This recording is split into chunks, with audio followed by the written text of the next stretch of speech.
What's up guys, magandang araw po sa lahat. This is Laging Handa Vlogs. For today's videos, samahan nyo ako pamamalingki guys. Yan, kakarating ko lang dyan sa Calamba. Ay namamalingki. Tingin-tingin muna ako kung saan pwede mura dyan. Nagmasid-masid muna. Yan, paikot-ikot muna ako dyan. Tingnan ko muna kung saan maganda. Yan, shout out dyan kay Pandesal. Yan na kung binibili ang pandesal, masarap yan guys, pandesal na yan. Yan, diretso, ikot lang. Tingin sa isda, medyo mataas ang presyo ngayon sa isda guys. Yan, sa gulay, medyo mura-mura ang gulay ngayon. Isda ang medyo mataas ngayon guys. Yan, diretso lang, diretso ako dyan sa suki ko. Yan, dumating ako dyan sa suki ko. Dyan ako bumili ng gulay guys, dyan ako namimili.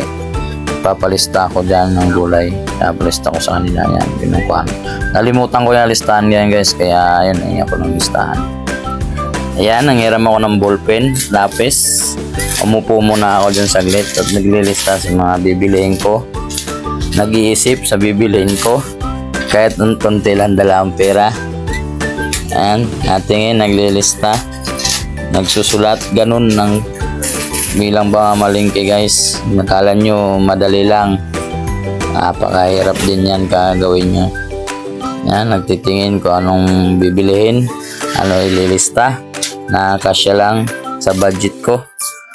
Yan, patagoy-tagoy pa ako yan guys, tingin-tingin kunwari, pero konti lang lista ko guys.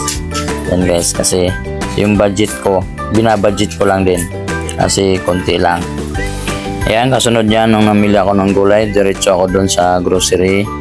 Bibili ako ng harina, na sukal, at iba pang kailangan dyan sa ihaw. Yan ako namimili guys ng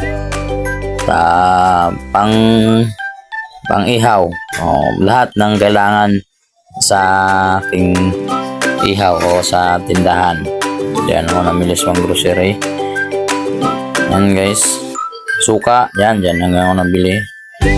Suka, dyan din. Lahat ng mga pangangailangan ko. Grocery, iba-iba yung pinupuntahan ko guys, hindi yung isa lang. Hindi ako sa gulayan, isdaan, prutas, at sa grocery. Yan, makikita nyo guys. Papalista ako dyan sa babaeng yan. And katapos nun guys, diretso ako punta dito sa SM Palengke para magbabayad sa atay o karne na akong binili dito. Magbabayad ako nyan. Ayan, din ako nabili ng atay, ulo, paa, bulaklak. Yan, dyan ako nabili. Tingnan. Medyo mura lang yan guys, kaya yung mga gustong bumili, yan ito sa Calamba Palengke. Dito po yun sa SM Morales Market. Yan. Pagkatapos kong bumili guys, yan, nagbabayad na ako yan. Bayaran ko na daw siya, bawal daw utang. Yan guys. Bibilang ako yan para babayaran ko siya.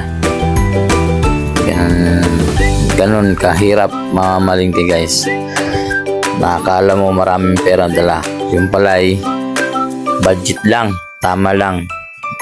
Sa bibili minsan pa nga guys, walang pang gasolina.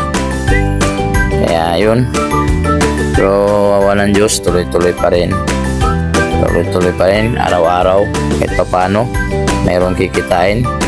Yan, pauwi na ako yan guys. Thank you for watching guys. Please comment below. God bless you all.